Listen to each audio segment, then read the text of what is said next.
Hi everyone, and welcome back to another episode of Candid Campbell. I'm your host Olivia Hoff, and we are joined once again by Dean Campbell himself. So how are you? How was your spring break? It was good. I was here working till Friday of spring break. We got that day off, but one of the things we accomplished was raise some money for Mill Hill Child and Family Development Center, which was a lot of fun on Saturday. Oh, well, that's nice. That's nice. It sounds like a fun spring break. Yeah, it was good. Yeah. Preparing for you. Oh, of course. Well, jumping right into the first topic, Rider Safe Rides is actually a program where it promises safety for students. It will come pick up the students and bring them back to campus free of charge.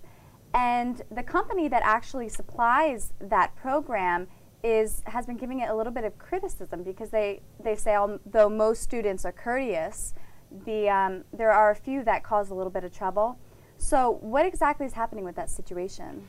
Well, the drivers take IDs from all the students as they come in. So what we've done was ask the drivers if they have any difficulty with a student, just give us their name, and we'll spend time talking with them, because students are responsible for our code of conduct on or off campus. And frankly, we don't want a few students to ruin a good program for everybody, because the object is to keep everyone safe. Yeah.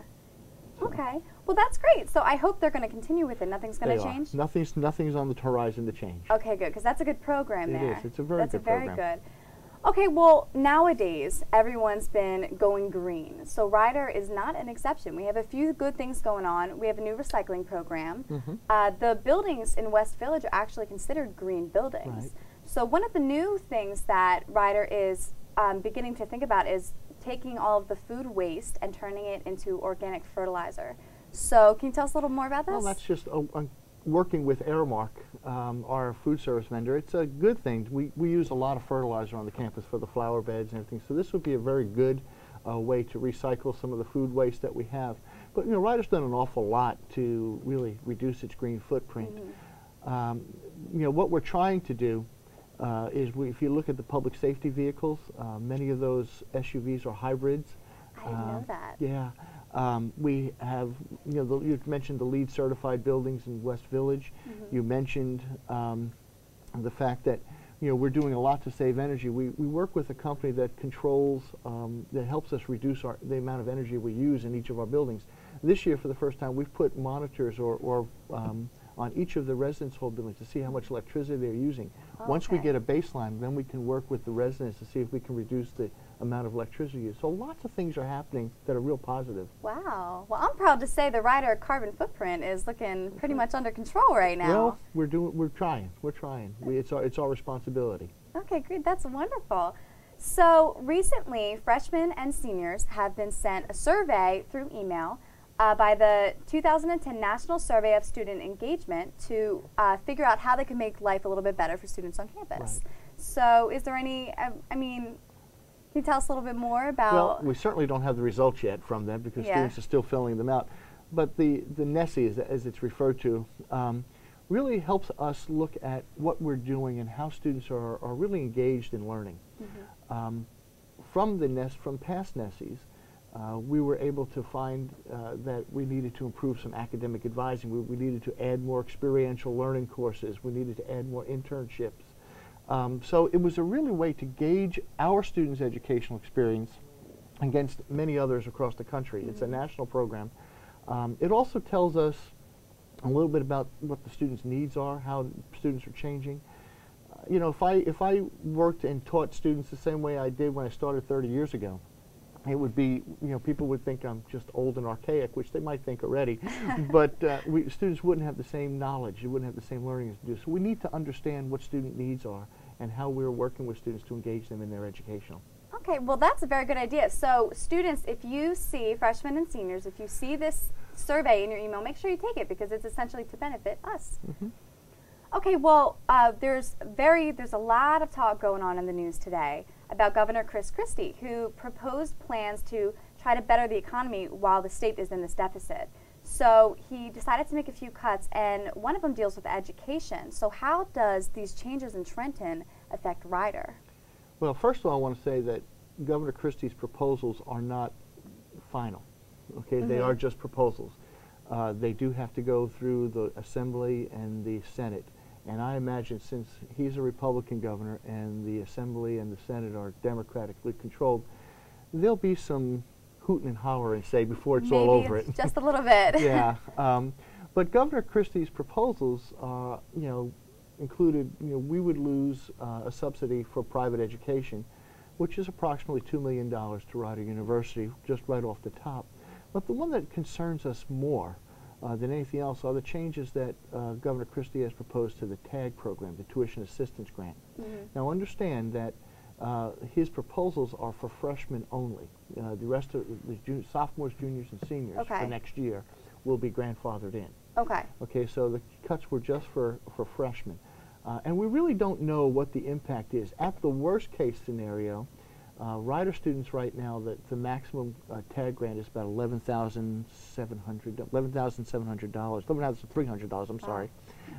If they go down to the level of state colleges, based on tuition and things, that would take it down to $6,850. So that's a significant for those who get the maximum number. Where the Rutgers level, for example, there's another level for Rutgers, which is about $9,200. I imagine with negotiations we'll probably be somewhere less than we are now, but not as low as the state. But that's still for the Assembly to take a look at.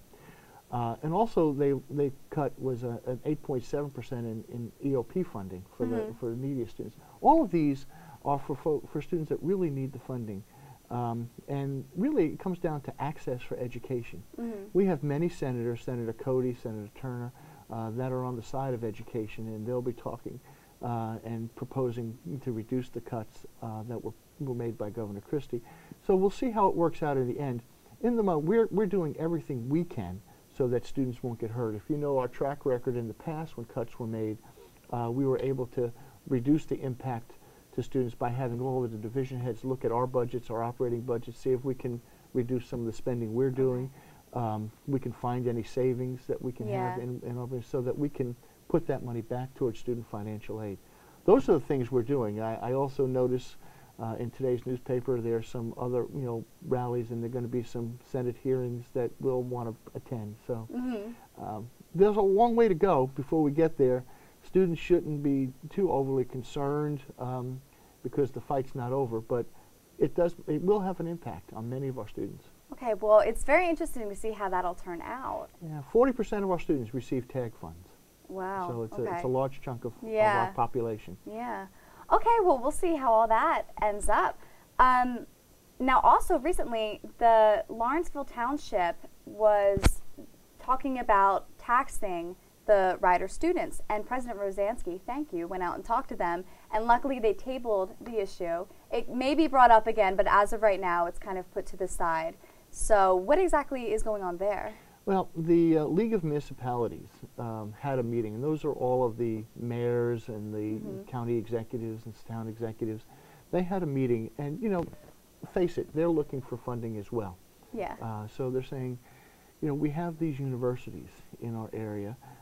They use our essential services, so perhaps we ought to tax them. And the proposal that was put on the table for Lawrenceville was that every student at Rider, if you were a residential student, you'd be taxed $100. If you were a commuter student, you'd be or a part-time student. Full-time students would be $100. Part-time students would be $50. So if you were a full-time student, you'd have an extra $100 on your bill. And we didn't think that was fair. Yeah. Because right now you have students struggling to pay the bills. You have students wanting, reducing, trying to do everything they can, working extra jobs to raise money to be able to pay their tuition. So what President Rosansky did was try to talk to the township about the impact Rider has on the jobs it generates, the taxes it generates for the township, the services our students provide, almost 30,000 hours in community service in the Lawrenceville area of donated services. The amount of food that our students buy from the local restaurants and deliveries, and the impact we have. When you put that all together, we said, perhaps there's another way to take a look at this. And so they did table it. They are in discussions with the university and with the Lawrenceville School about possible other avenues. Hopefully we can get that worked out without a tax for the students. Oh, good. I sure hope so. Thank you, President Rosansky.